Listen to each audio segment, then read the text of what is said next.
कहीं आप भी अपने बच्चों को थोड़ी सी सर्दी खांसी जुकाम होते ही वो थैला भर भर के एंटीबायोटिक और दिमाग को सुन कर देने वाली कफ सिरप तो नहीं पिलाते? अरे मेरे भाई, कभी अपनी रसोई में भी झांक लिया करो। आप लोगों ने खुद का तो कबाड़ा कर ही रखा है, कम से कम अपने बच्चों को तो छोड़ दो।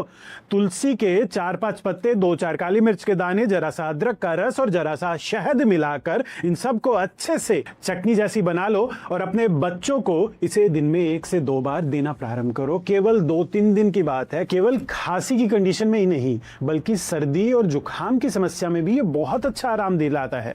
कम से कम अपने लिए ना सही, उनके लिए तो अपने घर के खाने की ताकत को पहचान लो, जान लो।